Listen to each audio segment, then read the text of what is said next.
Bonjour et bienvenue dans Dragon Ball Cast, un numéro spécial, et oui car nous ne serons que deux sur ce podcast, et nous allons parler d'un sujet dont on parle assez peu au final, les projets à avorter autour de la licence Dragon Ball. Et avec moi j'ai un grand spécialiste, un fouineur, un chercheur, quelqu'un d'extrêmement mystérieux, à savoir le docteur Rechai. Bonsoir. Et bonsoir Dr Rishi, ou Rechai pour les intimes. Eh bien écoutez, j'espère que vous allez bien et que ça se passe bien pour vous. Bah moi ça va bien et vous Bah les oui, gens? nickel monsieur. Eh bien écoutez, j'espère que nos auditeurs vont bien et que, en tout cas, ils vont apprécier ce petit podcast. Eh bien donc, nous allons arriver vers un sujet assez mystérieux, au fond, sur les projets avortés de Dragon Ball, notamment autour des jeux vidéo, puisque c'est surtout de ça dont il s'agira. Alors, c'est vrai qu'avec une licence comme Dragon Ball, bah, on a peine à y croire, quoi, qu'il y ait des jeux qui aient été abandonnés ou pas. Euh, un petit avis sur la question déjà, un petit peu pour s'échauffer. Bah de toute façon il y a eu quand même l'âge d'or des jeux vidéo etc.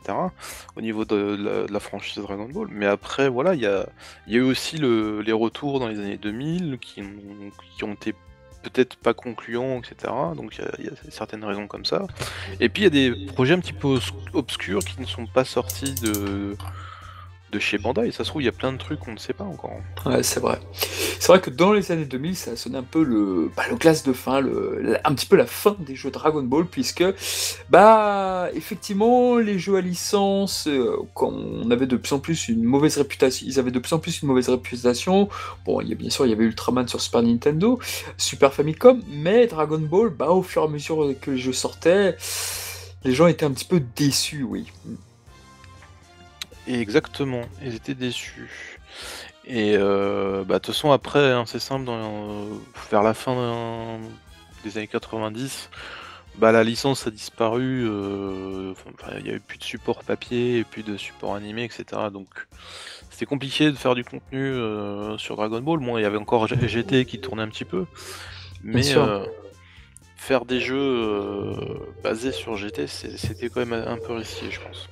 Ouais, effectivement, il me semble que les sponsors avaient dit une fois lors d'un jeu, je ne sais plus lequel, que c'était assez difficile pour eux de faire un jeu avec le nom commercial Dragon Ball GT. C'était assez difficile pour eux. Donc, preuve que malheureusement la licence n'est pas très populaire, celle de Dragon Ball GT. Exactement. Eh ben écoutez, je vous propose donc de commencer sur ces projets mystérieux avortés que vous nous avez retrouvés, Dr. Echi. C'est à vous. Alors, N'est-ce pas? dans ce podcast, bien sûr, on va parler des projets avortés, mais on va parler aussi des pré-versions de certains jeux qui sont très connus des amateurs de DBZ, bien sûr. On va essayer de voir un petit peu tout ça ensemble, Yes. parce que ça reste quand même intéressant de voir l'évolution des jeux qui ont bercé notre enfance quelque part. Et bah, on va commencer, je pense, sur Super Nintendo. Eh bien, c'est parti, monsieur. Sur la Super Famicom. Alors, nous revenons donc sur Butoden 1. Je vous laisse choisir. Ouais, Butoden 1, c'est bon ça. Donc, sur Butoden 1, via la merveilleuse vidéo de Genki sur Butoden 1, nous avions vu qu'il y avait pas mal de contenus qui, au final, n'ont pas été retenus sur la version finale. Exactement, Genki qui nous avait fait une petite vidéo concoctée, finie aux petits oignons, etc. Et il a vraiment fouillé dans les tréfonds de la cartouche pour aller nous chercher des images inédites de certains personnages cachés, enfin même secrets ou même pas développés. Et bah, c'était intéressant de voir qu'il y avait certains personnages qui n'ont pas eu le temps d'aboutir dans le jeu final. Exactement, exactement. Donc notamment numéro 17, si je ne dis pas de bêtises, Kame Sennin, Cell, la seconde version. Enfin, il y avait pas mal. Il y avait pas mal. En fait, quand tu vois le jeu, tu te dis, waouh, il était super ambitieux niveau quantité de perso, quoi. Ah oui, en plus il y avait le numéro 19 Oui, qui était aussi. prévu. Qu'est-ce qu'il y avait d'autre encore? Il n'y avait pas un autre personnage? Il y avait pas. Non, Yamcha, non. Mais c'est vrai qu'il y avait pas mal de rumeurs aussi comme quoi ça aurait pu servir pour un éventuel mode story beaucoup plus étoffé que ce qui est sorti. Mais au final, on ne l'a jamais su. Mais moi, je reste quand même un petit peu déçu par rapport à ça, parce que à l'époque, quand le jeu était sorti, que moi j'y avais joué, etc., j'étais content parce qu'il y avait la forme 1 de celle et il y avait la forme 3, mais j'étais dégoûté parce qu'il n'y avait pas la forme 2, tu vois. Oui, j'adorais cette forme en plus. C'est vrai que j'aurais été content qu'elle soit dans le jeu, quoi. Mais bon, ça signifiait sans doute que cette forme était sans doute la moins populaire, hélas. Mais c'est très dommage, ouais. Je suis d'accord. Numéro 17, ça a toujours été. J'ai jamais compris son absence, à numéro 17. Pour moi, je sous-entendais que le personnage était populaire, et c'est avec les jeux vidéo, je me suis dit, ah bah en fait, numéro 17, enfin, peut-être que je me suis trompé, mais en fait, à cause des jeux, j'ai cru que numéro 17 n'était pas très populaire, en fait. Alors je sais pas, peut-être que ça faisait à l'époque aussi doublon, tu vois, et Avec numéro 18, oui. Alors que numéro 18, on avait besoin d'une femme.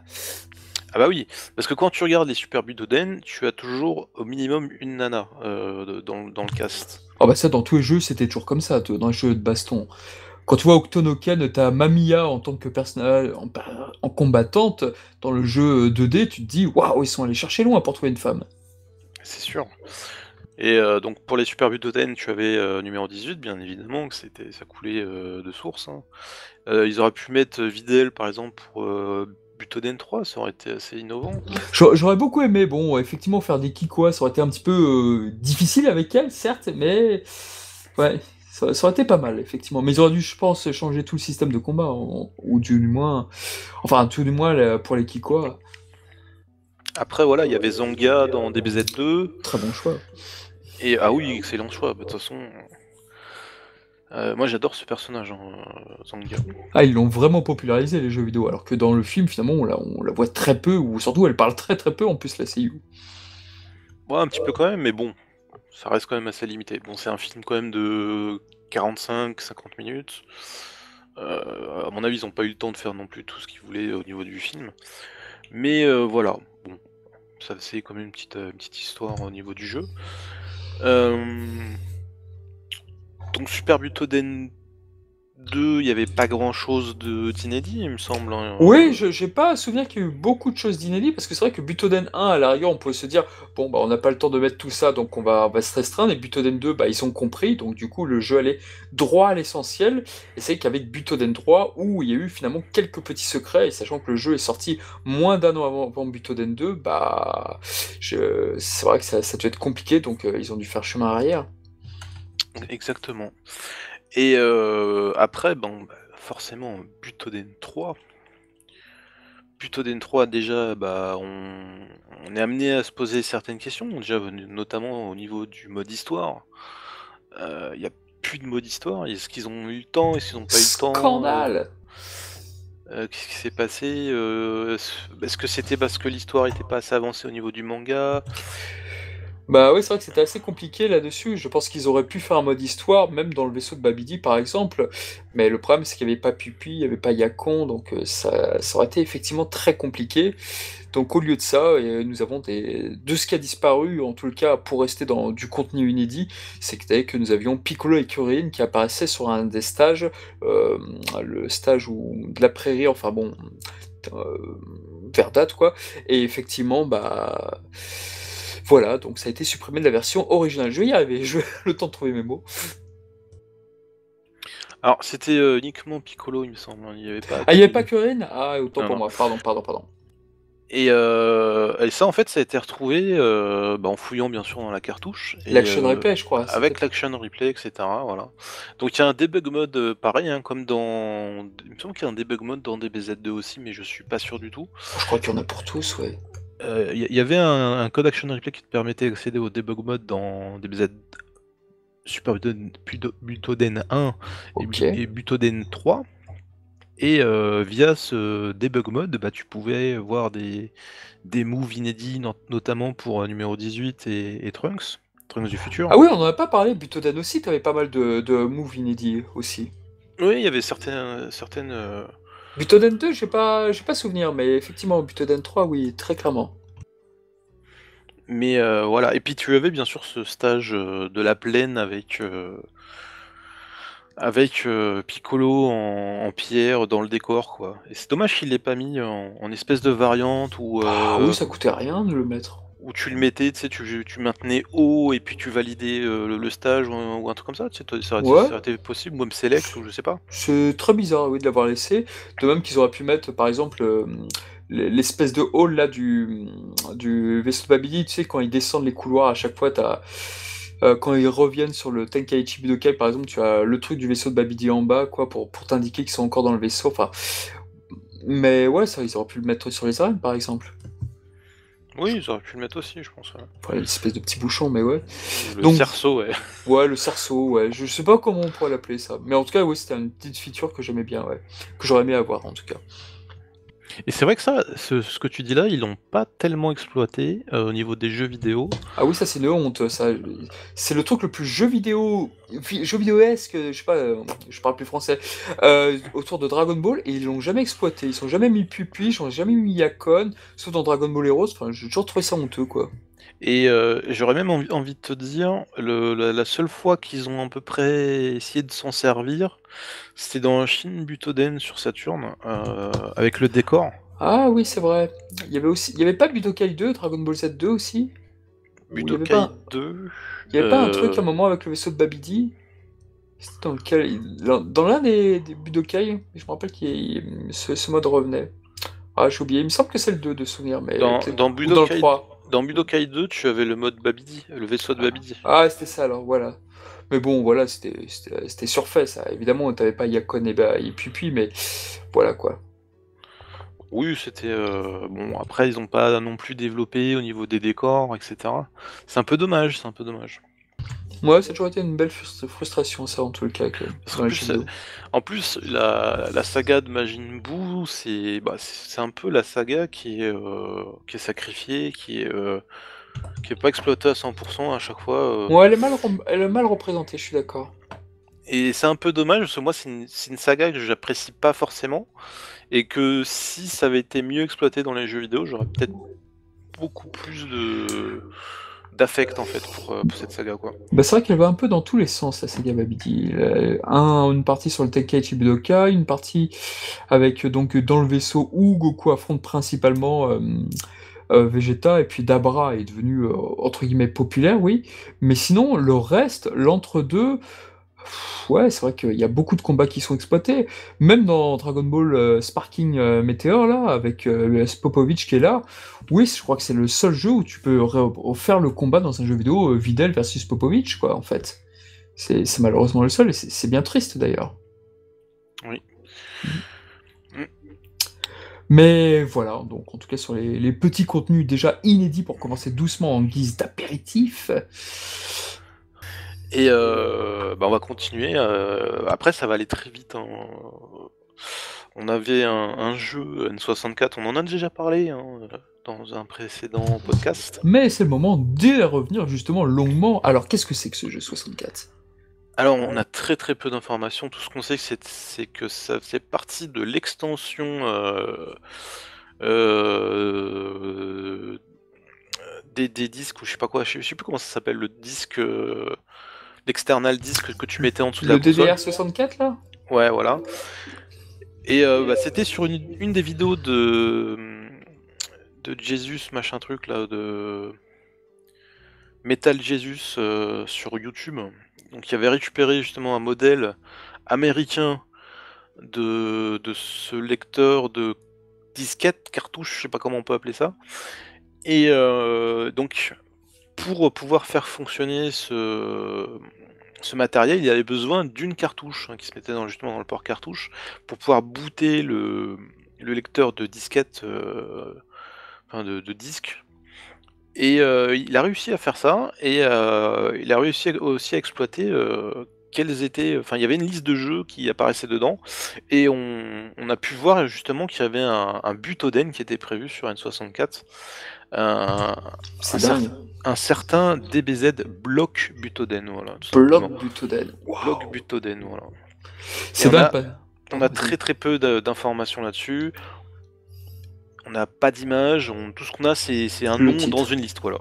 C'est dingue parce que c'est vrai qu'on se dit que ce jeu a peut-être été annulé à cause de Final Boot et des mauvais retours et des mauvaises ventes, qui sait? Parce que j'imagine que Final Boot était déjà sorti avant et qu'ils auraient pu enchaîner ça sur N64, qui sait? Ah, je sais pas, parce qu'en fait, il faudra regarder au niveau de la date de release de ce lecteur external, en fait. Tu vois? Ouais. Et comparer par rapport aux dates de Butoden, de De Final Final Bout. Boot. Final Boot. À mon avis, je pense que ça devait être fait après, c'est obligé. Je pense que ça devait être encore Toz Software qui était sur le projet. Et finalement, ce projet a été abandonné par rapport à la complexité de la N64, par rapport au fait que la 3D, bah, peut-être qu'il la maîtrisait tout simplement pas. Enfin, en tout cas, sur PlayStation, c'était pas très concluant, tout du moins pour Dragon Ball. Pour les autres jeux de Bandai, ça, je ne sais pas. Mais oui, puis tout simplement que Dragon Ball, bah voilà, ne fonctionnait plus. La licence se faisait un petit peu oublier, quoi. Bah, après, aussi, il faut se remettre dans le contexte, c'est de la N64. La N64, c'est pas une console très très folichonne au niveau de la 3D, quoi. Elle sait faire de la pseudo 3D, hein, comme on peut voir par exemple dans Mario 64, etc. Oh bah, c'est de la belle 3D. On a une espèce de 2D enfin pas isométrique, mais mappé en espèce de 3D enfin, ça te donne l'impression que c'est de la 3D, mais en fait c'est de la 2D tout simplement qui se qui se mouvoie tout simplement pour simuler une 3D. Et peut-être que le rendu de ce jeu de Block Butoden, dans les pré-versions ou quoi que ce soit, bah, n'était pas peut-être concluant ou quoi que ce soit, et du coup ils ont pas continué. Moi je pense que ce serait plus un truc comme ça, tu vois. C'est vrai, et puis en plus, il y avait une sorte de tradition. Les jeux Dragon Ball, à l'origine, les jeux de combat, c'était sur Nintendo. C'était avec la Super Nintendo, donc il y avait peut-être un moyen de revenir un petit peu aux origines, comme avec les Final Fantasy qui de base étaient sur Super Famicom, Famicom. Donc il y avait peut-être un moyen de revenir, de faire une sorte de jeu qui peut-être serait revenu sur les Butoden 1 et 2, 3, qui c'est sur la Super Famicom. Mais ouais, c'est difficile à définir. C'est difficile à définir pourquoi ça ne s'est pas fait. Après, faut pas oublier que la N64, au niveau des jeux de baston, Ah, il a été très peu représenté. c'est pas ça du tout. S'il y avait Euh, quoi? Il y avait Killer Instinct, il y avait Mace, il y avait très peu de jeux de combat, quoi. oui, il y avait très peu de jeux de combat, et puis peut-être que la manette ne prêtait pas, Ah oui, ah oui, ah oui, ah oui. Oh, putain, la manette, oui, oui. ne prêtait pas, enfin ne faisait pas office de bonne expérience pour le jeu, quoi, Ouais. pour le jeu de baston. Ouais, c'est vrai que les jeux de combat, c'était très très peu représenté. Si vous nous écoutez, auditeurs, si vous avez eu une bonne expérience de jeu de combat sur N64, bah écoutez, dites-le nous et ne nous parlez pas de War God, s'il vous plaît. Ce jeu n'existe pas. On va te sortir peut-être un Smash Bros ou une connerie comme ça. Non, non, Smash Bros, c'était un très bon jeu. Non, pardon. Effectivement, à part Smash Bros, mais War God, je sais pas si tu te rappelles des tests de l'époque. Oh là là là là. Ah, quel top c'était ce jeu. Moi, je me rappelle surtout de Mace Mace, j'avais un bon souvenir, Mace. et Killer Instinct. Ouais. Moi, en fait, je voulais l'Ultra 64 pour Killer Instinct à la base. Ah, c'est vrai qu'il avait une bonne réputation ce jeu. J'étais pas un gros fan des Killer Instinct, mais c'est vrai que celui sur N64 par dépit, c'était quand même l'un des meilleurs. Il y avait pas de Mortal Kombat, je crois, sur N64. Alors, il y a peut-être eu un Mortal Kombat, mais ça doit être le Sub-Zero quelque chose, Ah, l'espèce d'accord. de jeu d'aventure. Il y a peut-être le 4 aussi dessus, mais alors là, ben, moi j'y connais rien en N64, hein, je suis... C'est vrai que la N64, c'est pas une console. Je l'ai chez moi parce que Mario Kart, pour moi, c'est un des meilleurs Mario Kart de tous les temps. Mais c'est vrai, et les Mario Party étaient pas mal aussi. Mais c'est vrai que c'est pas une console que je suis très très fan, malheureusement. Bon, faute de goût, peut-être que j'ai pas de bon goût, mais bon, voilà. Après, il y a des très bons jeux dessus, hein, Ah, bien sûr, ah oui, Mario, Zelda, oh, waouh! L'Ocarina of Time, il a marqué, mais quelle révolution! Enfin bref. Moi, je Désolé. pensais pas à ces jeux-là, mais bon, c'est pas grave. Ah, tu penses à quoi? Tu penses à quoi? Bah, bien sûr, GoldenEye, hein, c'est Ah, ou un GoldenEye. jeu... Oh, qu'est-ce qu'il a vieilli ce jeu? Ah, c'est dur de reprendre GoldenEye. Après, j'ai un autre jeu qui n'est pas très connu, C'est lequel? Goemon? Sin and Punishment. Ah, je connais pas, non. Euh, Très très bon jeu de shoot en Ah, 3D. jeu de shoot. Oh, là, tu m'aurais sorti Goemon. Goemon aussi était extra sur N64. Après, on a Doom 64, Oui. on a Turok, enfin tous les Ah, Turok, les Turok. les Perfect Dark, etc. Donc, Comment ils ont pu se planter avec Turok 2? Je n'en reviens pas. Ah, c'est dingue. C'était mais tellement une belle licence. Turok 2, on pouvait jouer en multijoueur, hein. Ouais. Et puis les dinosaures qui explosaient quand tu les tuais. Oh putain. Ah, je m'en rappelle toujours pas. Pardon pour cette petite parenthèse. Mais ouais, non, il y a de très bons jeux sur N64. Et c'est un petit peu dommage qu'il n'y ait pas eu de jeu représentatif de la licence DBZ, quoi. Ouais, c'est vrai. Au final, c'est l'une des rares machines où Dragon Ball n'est pas représenté, si je puis dire.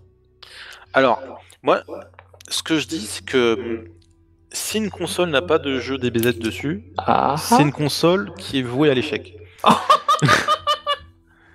Je parle pour les années 90. Oui, c'est vrai, c'est vrai. Alors, Peut-être pas pour les années 2000. voilà, donc tu prends par exemple la N64, Mhm. tu prends la Dreamcast. Oh non, pas la Dreamcast. Ah putain, j'aime d'abord cette Je vais console. faire des... Non, la Dreamcast c'est une très bonne console, Ah, je mais l'adore. elle a floppé et peut-être que parce qu'il n'y avait pas de jeu DBZ dessus. S'il y avait eu un jeu DBZ dessus, ça aurait peut-être boosté des ventes, je sais pas. Ah, je pense qu'à ce moment-là, Dragon Ball n'était pas encore revenu. Plus personne ne parlait de Dragon Ball, plus personne ne s'y intéressait. À mon avis, je pense que ça s'arrête tout juste là, quoi. Oui, non, mais c'était déjà trop tard, de toute façon, pour sortir un jeu De toute dessus. façon, c'était beaucoup trop tard, là, malheureusement. Mais Non, non, c'est les Américains qui ont ressuscité Dragon Ball par rapport au oui, jeu. oui. Enfin, les Américains, en tout cas, c'est eux qui ont redécouvert qui ont découvert Dragon Ball avec Dragon Ball Z1, alias Budokai 1. Mais voilà, sinon, c'est vrai que c'était un coup de poker. Alors, tout le monde pense à Budokai 1, mais c'est toujours Pardon. c'est l'héritage de Goku hein, qui est sorti avant. Ce jeu n'existe pas, ce jeu Faut n'existe pas pas. Ce jeu, oublier. j'aime pas ce jeu. Pardon, je l'oublie parce que je l'aime pas. Mais oui, tu as raison. C'est ça qui a relancé la licence. Il y avait 4 jeux qui étaient qui relançaient la licence Dragon Ball. Mhm. Et de toute façon, moi j'étais content quand ils avaient annoncé ça. Ils avaient annoncé Bien sûr. The Legacy of Goku, le trading card machin truc. Il y avait Dragon Ball Fighters. C'était le nom de code de Oh. Budokai à l'époque. Eh oui, c'est vrai. Eh, Déjà à l'époque, tout est c'était lié. Fighters. Tout est lié. Et Ah, je tiens c'est cette information du site Transgoku. Attention, Ah, s'il vous plaît, Transgoku, quel site. Transgoku, voilà. Quel site Transgoku. Et avant, justement, Budokai. Parce que là, pour le jeu N64, donc, bah écoutez, on ne sait pas beaucoup, si ce n'est qu'on peut spéculer sur ce qu'aurait pu être ce jeu, qui sait. Mais concrètement, qu'est-ce qu'il y a eu entre Budokai et Final Boot? Il y a eu d'autres projets, il me semble. Alors, au niveau des projets annulés? Ah, il y a eu d'autres projets annulés, il me semble.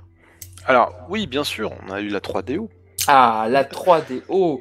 Alors, pour cher ami auditeur, si vous ne savez pas ce que c'est la 3DO, c'est parti, on fait un bref topo. La 3DO, c'était quel éditeur déjà la 3DO? C'était. Je confonds toujours aussi la CDI avec Philips. Ah, j'ai oublié. C'est pas Panasonic? Si, voilà, exactement, je ne retrouvais plus le nom. Il me semble que c'était Panasonic, ouais. Effectivement, c'était Panasonic. Il y avait la meilleure version de Road Rash sur la 3DO, et je crois que c'est le seul jeu que j'ai retenu de cette console. Il y a peut-être Street Fighter 2X aussi dessus. Ah, Qui est une des meilleures versions. Ah, d'accord. Parce que de toute façon, c'était une des seules versions à être sortie. Ouais, parce sur que console. Panasonic, la 3DO, c'était l'une des premières consoles CD à sortir, d'ailleurs, si je dis pas de bêtises. Alors, la première console Ah non, CD. c'était la Jaguar. La première console CD, c'était dans les années 80, fin 80. Ah, la PC Engine. Elle s'appelle la PC Engine. Oh, quel con, C'est la bien sûr. première console Bah oui, évidemment. CD, voilà. Bah oui, évidemment, je suis bête.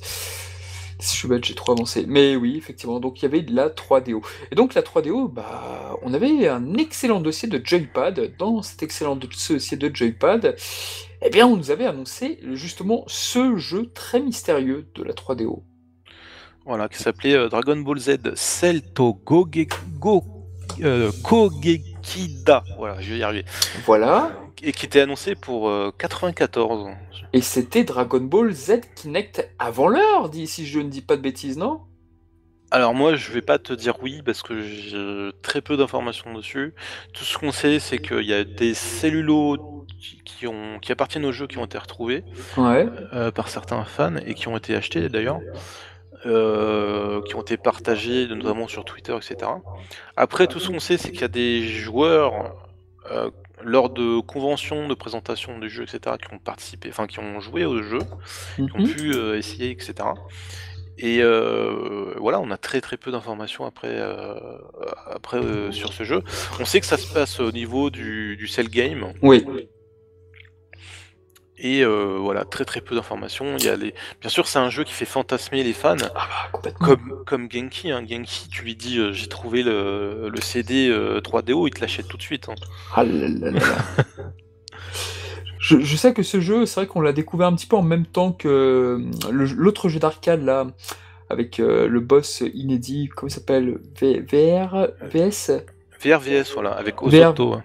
oui, Osotto. Je sais que ces deux jeux, ils ont très longtemps été confondus là-dessus, parce que c'était deux jeux mystérieux. Alors VRVS, depuis, bon, bah, il y a eu l'émulation, il y a eu MAME, mais tandis que l'autre jeu dont on parle là sur 3DO, bah, hormis un visage assez réussi de Goku et ainsi que de Cell, et donc le petit article de Grégoire Hello dans Joypad spécial Dragon Ball, bah, c'est vrai que malheureusement, on ne sait pas grand-chose de ce jeu.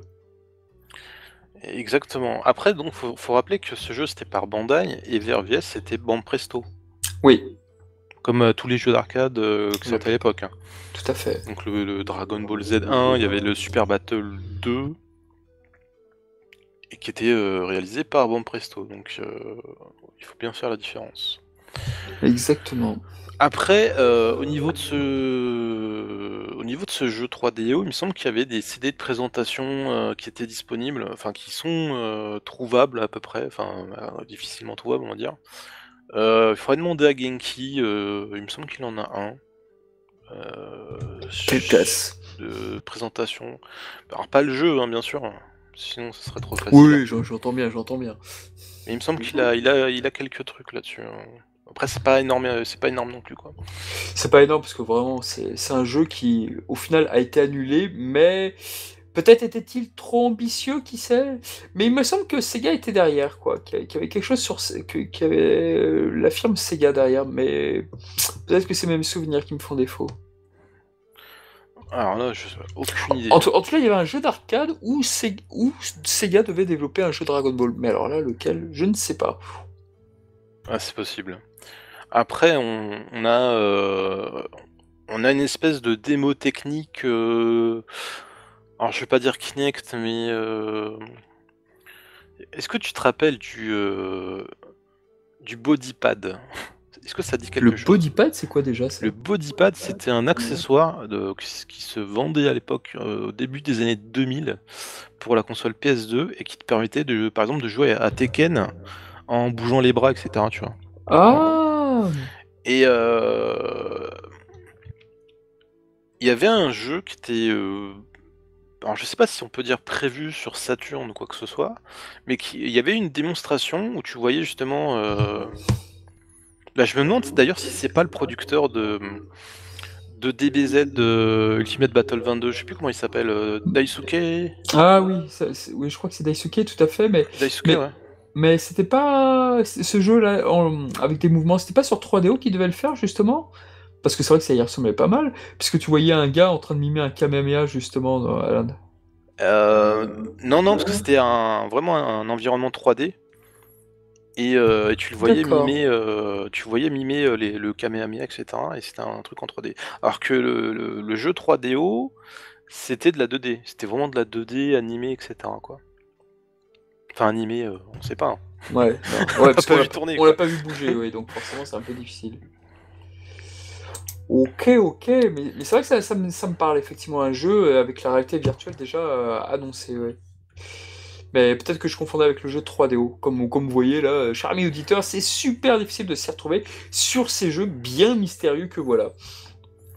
Ah, c'est sûr que quand on a très peu d'informations, ça Ah peut bah être ouais, un peu. ah, on peut que spéculer, oui. C'est sûr. Hmm. C'est compliqué, c'est compliqué. Bref, en tous les cas, donc encore un jeu qui n'a pas marché. Et ces jeux, ils ont presque tous un point commun, c'est qu'ils sont arrivés entre la fin de Dragon Ball Z, puisque Dragon Ball GT existait ou alors pas, ou alors était terminé, et entre Budokai 1 où la flamme a été entre guillemets réanimée, quoi. Ah oui, et puis il y a eu d'autres jeux qui ont été annulés aussi entre-temps, au niveau de DBZ, enfin beaucoup plus récemment, au tout début des années 2000 par exemple, où tu avais le Saiyan Smash qui était listé dans la liste des jeux à venir chez Atari, etc. Tu avais, alors on sait pas si du coup l'espèce de démo technique où tu voyais Goku sur son nuage. Ah oui, je me rappelle, c'était le magazine Joypad qui en avait parlé justement. Je me rappelle très bien de la capture. Et c'est vrai que ce jeu nous intriguait beaucoup. En tout cas, moi, je me disais, tiens, chouette, Dragon Ball revient, ça peut être très chouette. Et au final, ne serait-ce pas le Dragon Ball Z Kakaroto avant l'heure? C'est sûr qu'on peut se poser la question parce que tu vois un Goku se déplacer sur son nuage, sur son King Town, Ah, et exactement. tu te dis ah mais c'est un RPG ou pas? Comment ça se déroule le jeu, etc. Et on a très peu d'informations. Ouais, c'est vrai On que a, ça fait penser à ça. on avait des séquences vidéo dans le trailer tirées de l'anime, etc. Mais après ça faisait très très américain, Funimation on va dire, Funimation. Et depuis, nous avons eu Dragon Ball Saga. Ça se trouve, c'était ça, c'était peut-être le but, c'était ça, ils se sont ravisés, je sais pas. Non, non, je pense pas. À mon avis, c'était vraiment un autre jeu à part. Mais ils ont peut-être pas eu la validation du côté des Japonais. Je pense, euh, je Ouais, pense que les- c'est vrai que le jeu était très différent, ouais. je pense qu'au niveau de la qualité, les Japonais ont un droit de regard assez important. C'est vrai. Oh, c'est pas pour tous les jeux. Comment il s'appelle? Taiketsu, Taketsu. le meilleur jeu Game Boy Advance. Ah, le meilleur jeu du monde. Si vous ne l'avez pas dans votre collection, vite, filez l'acheter, c'est un ordre. Ah là là. Ah my god, ce jeu a existé, incroyable. Euh, Qu'est-ce qu'on a eu d'autre? Nous avions eu d'autres comme jeux, bah écoute, on va peut-être passer à l'ère PlayStation 2 où justement nous avons eu des features qui ont été peut-être absentes des jeux, ou est-ce qu'il y a encore d'autres jeux qui n'ont pas Alors, été retenus? alors, je pense que est-ce qu'on va en parler maintenant? Il y avait des préversions bien sûr de jeux. On en parlera à la fin, je pense, de tout ce qui était D'accord, préversion. On va ok. vraiment parler des features inédites ou inutilisées dans un premier temps, et puis après on parlera des préversions ou à quoi ressemblaient les jeux avant que ça sorte chez nous, quoi. Par exemple, Ultimate Battle 22, etc. Entendu. Voilà. Donc, oui, PlayStation 2, est-ce que tu as une idée en tête, par exemple? Eh bien, l'idée en tête que j'ai, bah, c'est tout simplement le fameux Budokai 2, le fameux Dragon Ball Z 2 au Japon, par rapport à une version qui était sortie exclusivement au Japon, et on s'est longtemps posé la question de savoir est-ce que ça aurait dû être rajouté dans le jeu initial, ou est-ce qu'ils ont fait ça exprès pour lever Jump, une spéciale Toriyama, puisque effectivement il était possible d'avoir Neko Majin, si je dis pas de bêtises. Alors oui, alors Nekomajin apparaissait dans la version japonaise du jeu, et pas la version 2V, hein, comme certains peuvent le penser. Donc c'était le stage numéro 10, hein, il me semble. Un stage caché ou inédit, alors je sais plus exactement comment on pouvait l'activer. Mais on avait une petite histoire justement avec Nekomajin, le seigneur Onyo aussi, qui faisait partie du, du cast et Oui, tout à fait. du Ouais, scénario. ouais. Et justement, tu avais l'intervention de Yamhan dedans, la fusion de Yamcha et Tenshinhan Excellente fusion. dans ce chapitre. Et puis voilà, après c'était vraiment le seul truc inédit que tu avais au niveau de la version. Mais après, on va aussi en reparler. On a eu récemment un projet qui a été diffusé massivement, etc., qui s'appelle le projet Déluge. Donc qu'est-ce que le Qu'est-ce projet? que le projet Déluge, Le monsieur? projet Déluge, pour ceux qui ne savent pas ce que Dites-nous c'est. tout. Alors aujourd'hui, c'est un projet qui te permet de jouer ou de tester ou de découvrir certaines versions ou pré-versions ou bêta de jeux qui sont sortis sur PlayStation, sur PS2, il y avait de la Saturn aussi, il me semble, et des jeux CDI. Il y avait même aussi des jeux CDI. Et alors, comment ça s'est passé? Bah, ce sont des collectionneurs, etc., qui ont acheté des disques en pré-version parce qu'en fait, c'est par souci de préservation, d'après ce que j'ai compris. Donc ils rachètent des lots de jeux, qui sont en disque, enfin en format disque gravé, et cetera, qui datent d'il y a 20-25 ans, et cetera. Et bah, ces jeux-là, ces disques-là, il faut absolument les préserver parce qu'un disque gravé, bien sûr, ça a moins de durée de vie qu'un disque, pressé, bien sûr. On parle de pressage, gravage, et cetera. Donc ce sont 2 choses, 2 procédés différents. Et ça se voit notamment au niveau de la durée de vie du disque, du matériel. Et donc il y a des jeux, des préversions, et cetera, qu'il faut absolument sauvegarder. Et le projet Déluge est là pour ça, voilà. Donc vous allez sur Eden Palace, vous allez voir dans le projet Déluge, vous allez sur PS2 et vous allez trouver par exemple une préversion de Budokai 2. Et Et ça, c'est beau. Et même une autre version intéressante. Alors, à la base, je voulais le faire en stream avec toi ou avec quelqu'un d'autre.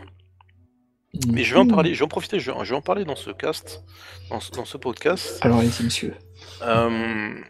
Donc, Budokai 2, j'ai pu le tester, hein, la pré-version qui a été diffusée dans le projet Déluge. Alors, on a quelques différences au niveau du jeu final. Déjà, on a. Donc pour ceux qui ont vu sur Twitter, qui étaient avec moi bien sûr, ils ont pu voir l'intro en 3D qui reprend le générique Shala et Shala, bon sans le son bien sûr, et avec des changements au niveau des textures, des personnages. On en a par exemple un Cell Junior qui remplace Chaos ou un truc comme ça, enfin ils se sont amusés au niveau du générique. Ensuite, au niveau du jeu, bah, ça reste quasiment le même. Alors je sais plus de quand elle date exactement cette version-là qui est disponible, mais c'est quasiment le jeu final. Bon, il y a quelques bugs aussi. On voit aussi certaines différences au niveau du character select, etc.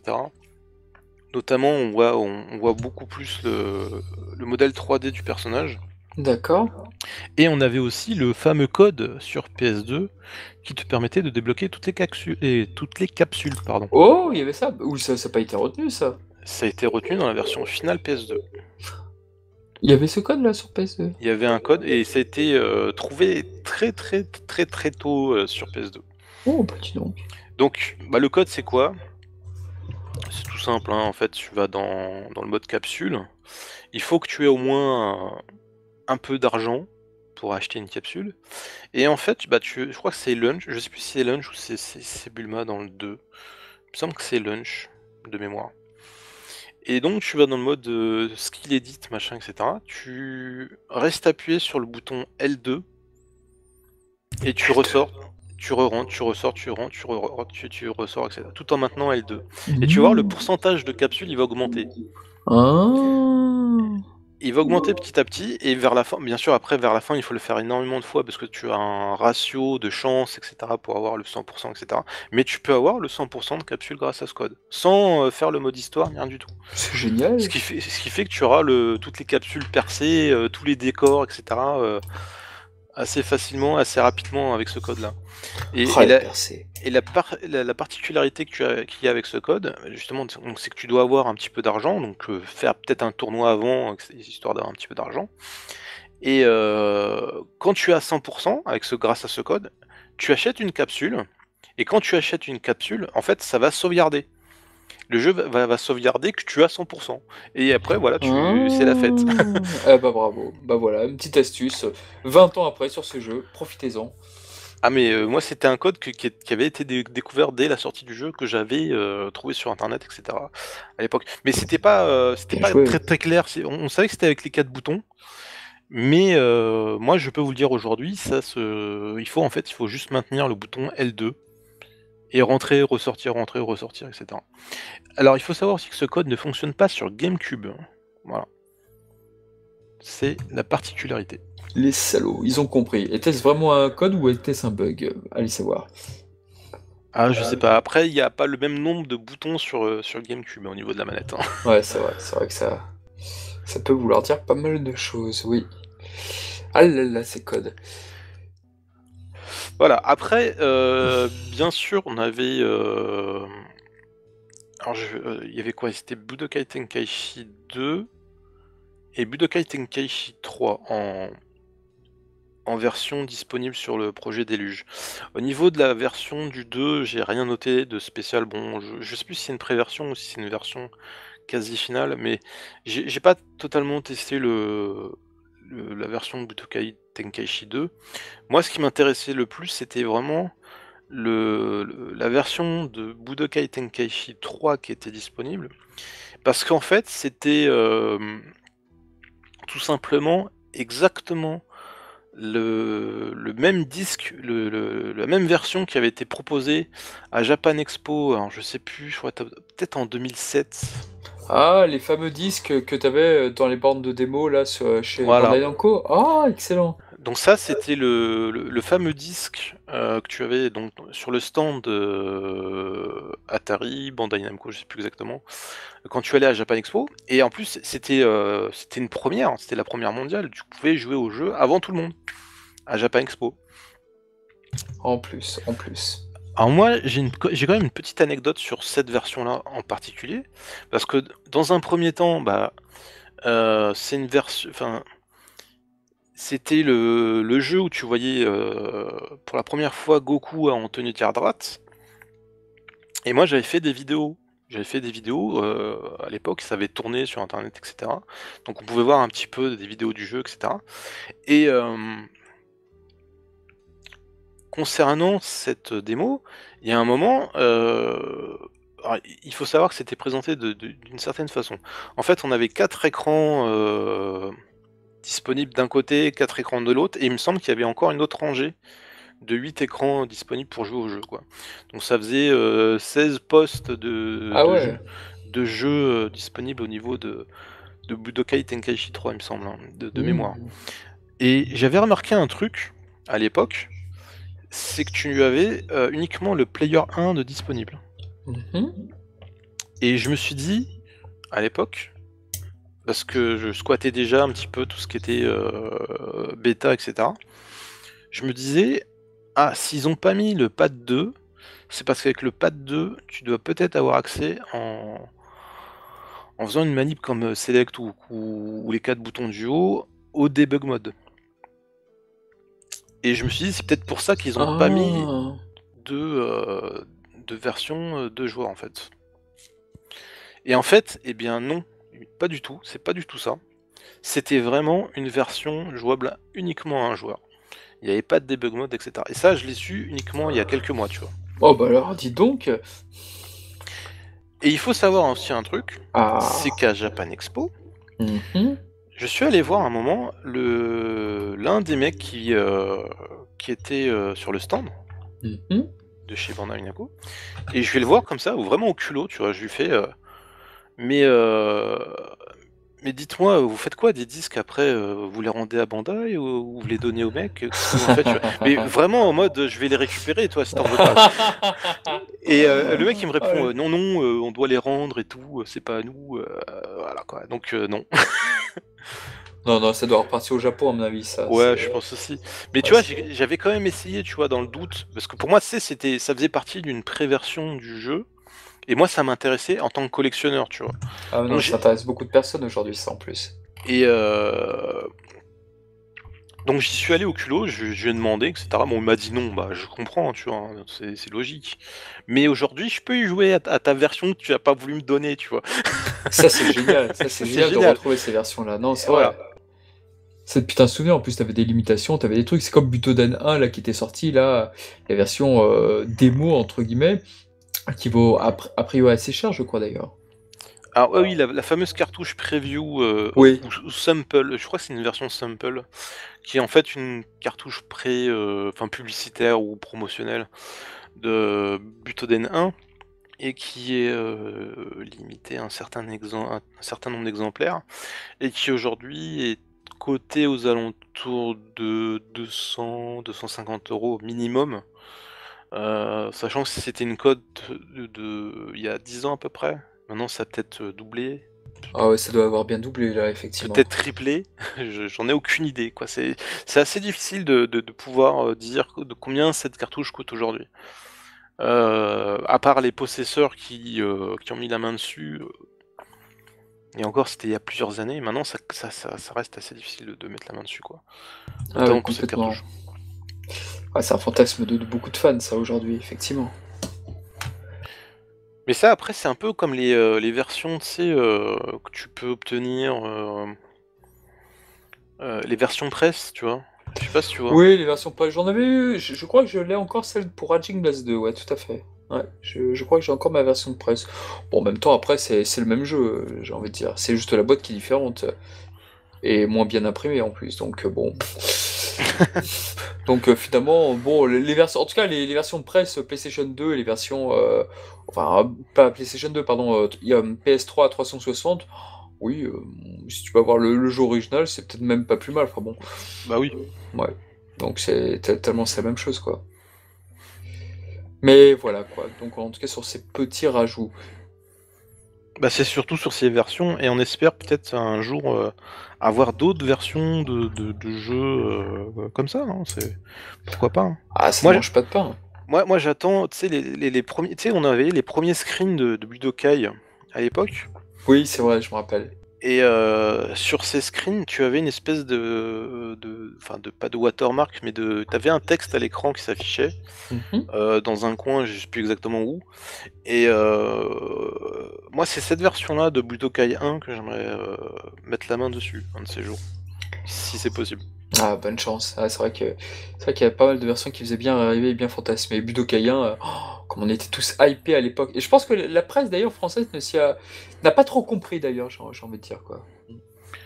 Bah, disons que pour la presse, c'était bon, nous on revenait bien sûr de Final Bout, Ouais. qui avait plus ou moins floppé parce que déjà la série était arrêtée, il y avait plus la hype qu'il y avait à l'époque, et cetera. Il y a plus toute la folie Dragon Ball, là ça passait plus, du côté, bah, mais ouais de Pokémon ou d'autres jeux, qui étaient, même j'aurais même envie de te dire Final Fantasy. Les gens étaient beaucoup plus axés là-dessus que sur Dragon Ball. Et et c'est sûr que quand Atari, déjà en plus Atari, hein, Atari, tu entends ce nom, tu trembles, tu peur, hein, Tu craignais infogramme Atari. Atari. C'est dommage que le joueur de grenier n'ait rien fait sur Atari. Et à l'époque, on t'annonce en 2001 ou 2002, je sais plus exactement, un jeu de baston sur PS2. Et toi, tu te dis, ah ouais, ça peut être intéressant, mais bon. Ouais, la presse n'a pas trop pris au sérieux la Budokai, hein, si on peut y revenir effectivement. Et au final, bah, Budokai 2 a été énormément médiatisé sur les journaux, sur les magazines à l'époque parce que voilà, il y avait une attente et au final, bah ah oui, ça faisait vendre aussi les couvertures Dragon Ball Z, comme chacun sait. Et moi, je me souviens qu'en 2002, quand Budokai 1 est sorti, il a eu son petit succès, hein, en fait. C'était vraiment le revival du jeu Dragon Ball sur console. Et il y avait pas mal de fanservice dans le jeu enfin voilà, qui redorait le blason des jeux Dragon Ball, quoi. Ouais, ce jeu semble être dire qu'en fait on fait un seul jeu Dragon Ball Z et puis voilà, si ça marche, super, on fera des suites, mais tel qu'a été constitué le jeu, t'avais pas l'impression qu'il y allait avoir une suite quoi. T'avais l'impression qu'ils avaient tout donné quoi en fait. Bah c'est ça, c'est que tu avais jusqu'à la fin avec Cell, etc. Et à chaque fois, de toute façon, c'était comme ça, hein, il me semble, hein. Déjà à l'époque, tu prenais Butoden 1 et 2, ça s'arrêtait à Cell, Oui, c'est vrai, c'est vrai. quasiment. Ah là là. Ouais, c'est vrai que s'ils avaient fait jusqu'à Majin Buu, waouh. Plutôt Kai 1, waouh, ça, le jeu aurait été très différent. Et un peu beaucoup ambitieux. Donc voilà. Voilà. Eh bah écoutez, très bien pour cette belle anecdote en tout cas sur ce jeu. On peut revenir sur quelle feature cachée. Qu'est-ce que vous avez encore comme petit onglet, monsieur Dr. Hachi, dont on n'a pas encore évoqué? Qu'est-ce qu'on n'a pas évoqué? On n'a pas évoqué les jeux Game Boy Advance. Ah oui, les jeux Game Boy Advance. Donc, euh, Alors moi, ce que j'ai en information, c'est concernant l'héritage de Goku 1, le tout premier. L'héritage de Goku. Alors, qu'est-ce qui s'est passé? Donc on a des écrans qui n'ont pas été utilisés comme un écran de la Kame House et de la planète Namek. Voilà. Après, on a un debug mode aussi qui est disponible. Mais bon, ça c'est pas folichon. On rappelle aussi que dans la version... Ah non, je confonds avec le 2. Je confonds avec le 2, ouais. Ok. Ouais, non, il n'y a rien de spécial après. Eh bah, très bien. Bah, Juste 2 écrans. On va peut-être passer dans ce cas-là, du coup. Très bien. Bah, en tout cas, là-dessus, ok. On avait fait les jeux donc abandonnés, enfin les jeux dont on ne sait rien. Ensuite, dans les features qui ont disparu, dans Legacy of Goku 2 toujours, Oh. on avait bien sûr un debug mode, bon, qui n'était pas non plus folichon, parce que c'était juste des musiques tests, etc., des sample tests, et tu pouvais tester les maps. Et dans la version européenne, tu avais pas la vidéo d'intro. Ah. Tu avais une petite vidéo d'intro qui était disponible dans la version japonaise et américaine, mais pas dans la version européenne. D'accord. En même temps, c'est parce qu'ils n'avaient pas les droits, j'imagine. Bah là, j'en sais rien du tout. Ouais. Parce que la musique de Kikuchi ou de Kageyama, à mon avis, sur la version européenne, ça devait faire débat. Alors non, dans Legacy of Goku 2, en fait, c'est les musiques de Falconer. Ah, pardon. Alors oui, effectivement, c'est... Ah, c'est pas... ouais, peut-être que les musiques ne sortent pas des États-Unis en même temps. Ouais, je sais pas. Bizarre. Ce sont les thèmes de Bruce Falconer. Ouais, bravo à lui. Alors ensuite, on a un petit Dragon Ball Advanced Adventure, ou Advance Adventure hein, pour la version japonaise. On a juste un modèle en pixels de Bulma qui n'a pas été utilisé. Bon. Voilà. Ah, et plus les jeux avancent, et plus en fait il y a moins de contenu caché. Qu'est-ce qu'on avait d'autre? Bon, on a des debug modes, on s'en fout un petit peu. L'héritage de Goku 3, ou Boost Fury, hein, comme on l'appelle. Ah là là. Ça, c'est vrai que c'est une période des jeux que j'ai vraiment pas accroché ou que j'ai très peu fait, quoi. Alors, moi, bon, je les ai tous faits hein, sur Game Boy Advance. Le premier, c'était très dur de le finir, mais je l'ai fait parce que voilà, Dragon Ball, etc. Le 2, je l'ai fait, j'ai adoré. Malgré les musiques de Falconer. Et le Boost Fury, bah voilà, je l'ai fait aussi. Moi, je l'avais acheté en import. Parce que de toute façon, t'as pas le choix, t'es obligé de l'acheter en import américain. Et moi, c'était la fameuse cartouche duo, en fait, où tu avais Dragon Ball GT Transformation dessus, et Boost Fury en même temps, sur la même cartouche. Voilà. Et donc, pour Boost Fury... Mais concrètement, t'avais aimé le jeu, quand même? Ah oui, moi j'ai bien aimé. Mais enfin, j'ai préféré le 2 au 3, en fait. Enfin, voilà. Le 2, pour moi, c'est vraiment... T'as toute l'histoire de Trunks, t'as tout le Cell Game, etc. Toute cette partie-là, j'ai vraiment adoré, quoi. Ok. Et donc pour Boost Fury, on avait une transformation de Grid Saiyaman qui n'a pas été utilisée dans ce jeu. Voilà. Petite animation qui n'a pas été utilisée. Et il me semble que il y a des animations pour Videl et le gun d'Hercule aussi. Enfin, le pistolet d'Hercule de 5500. Eh bah dis donc. Waouh. C'est vrai qu'ils l'ont appelé Hercule dedans. Ouais, c'est vrai qu'avec l'habitude. Putain, ils ont repris la version française ou quoi là? C'est bizarre. Ou alors c'est un nom international, Hercule. C'est très bizarre. Mais d'accord. Donc ok pour les petits jeux Game Boy Advance. Ouais. Il y avait rien eu sur le jeu Game Boy Advance de Presto, de Pan Presto, là, les Dragon Ball Adventure? Le Dragon Ball Advance Adventure, si, bah il y avait justement un pixel art de Bulma qui n'a pas servi. Ah, pardon, c'est celui-ci. Ok, Voilà. excuse-moi. Ok. J'ai dit. Bah, de rien. Pardon. Dans la version japonaise de Super Sonic Warrior 2. Alors, Oh là là, très bon jeu. Je me rappelle plus exactement de la version japonaise, enfin du nom de la version japonaise, mais c'est un truc genre beaucoup jutsu, je me rappelle plus exactement. On avait un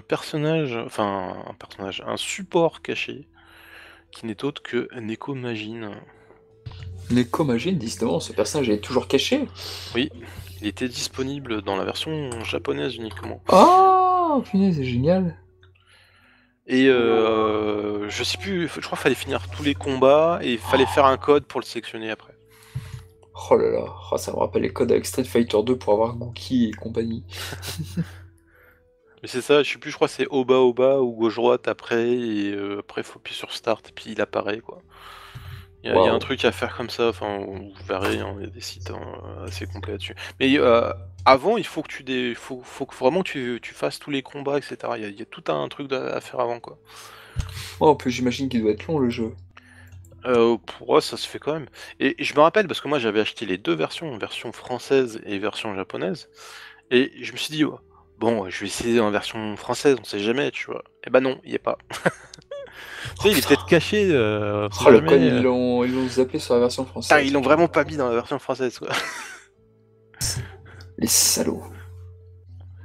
Aïe. Là, c'est vrai que c'est pas anodin, comme ça, des codes qui sautent d'une version à une autre. Après c'est Nekomagin, hein. Nekomagin, il avait pas été diffusé en France encore à cette époque-là, où il me semble pas hein, que c'était encore, enfin qu'ils en parlaient.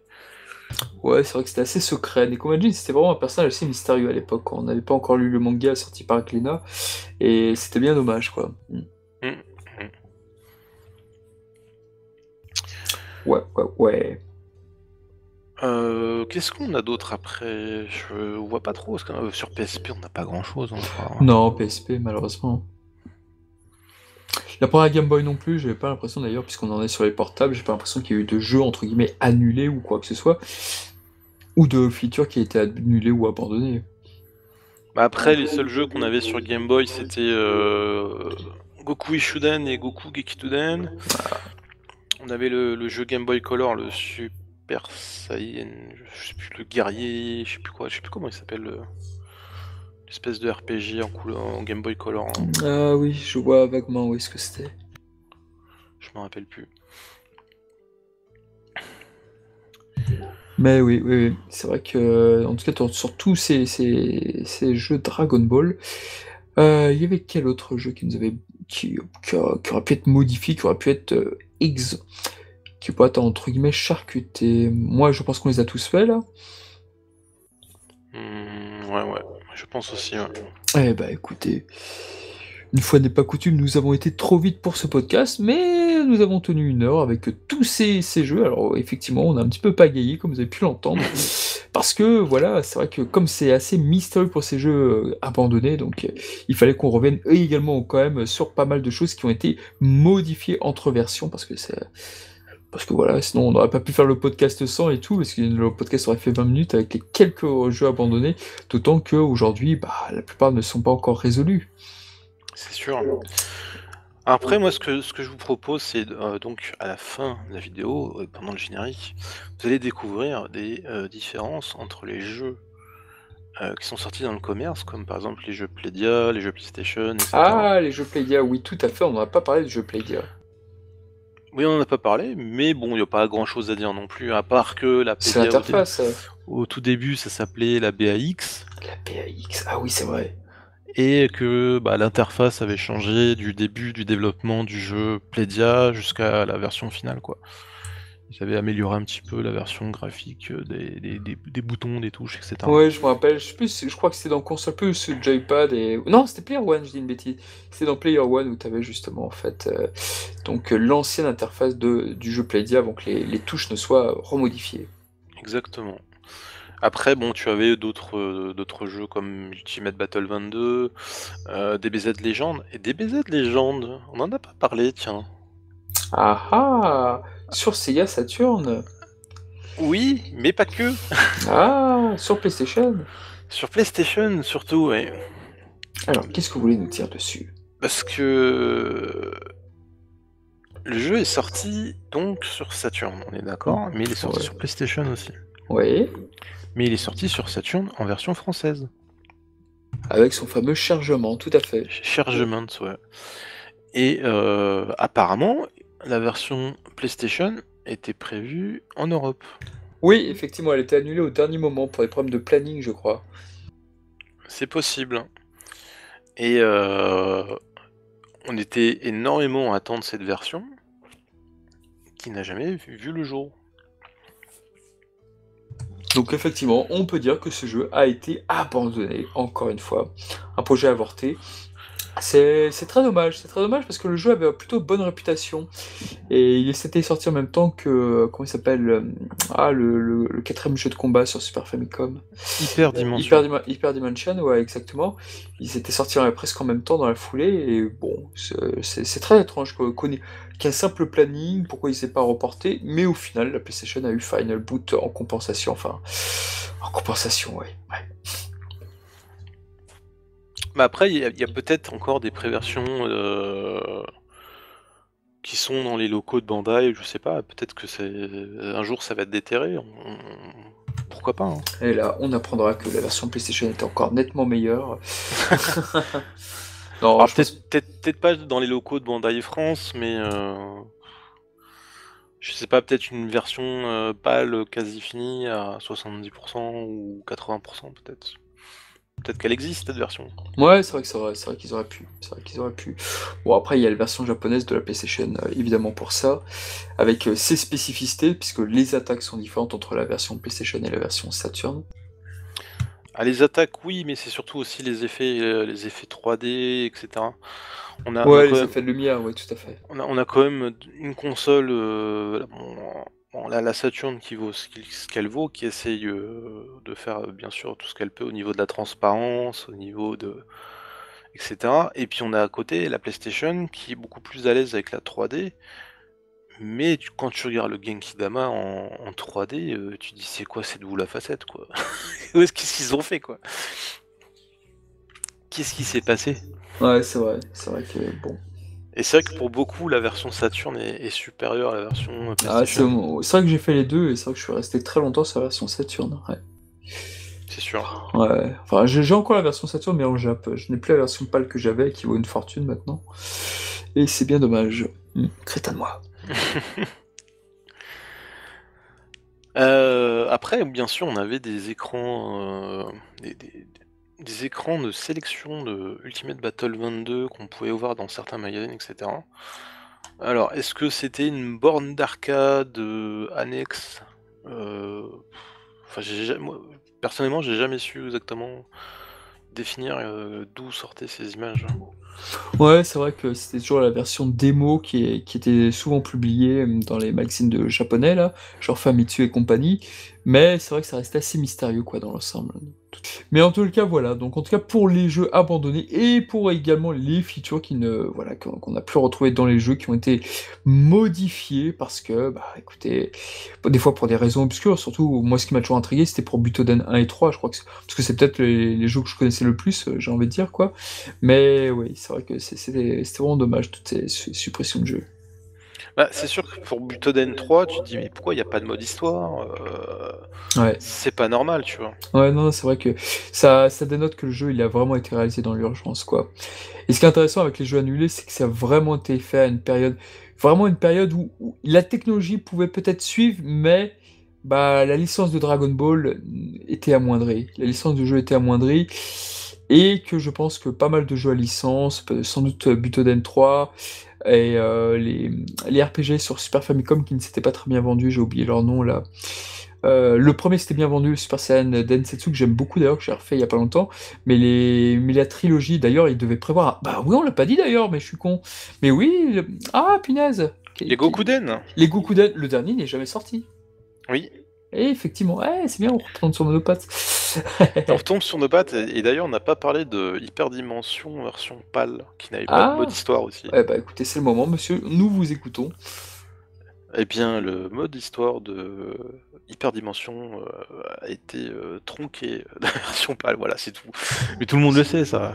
Qu'est-ce qu'il y avait déjà? Je me rappelle plus pour ce mode histoire.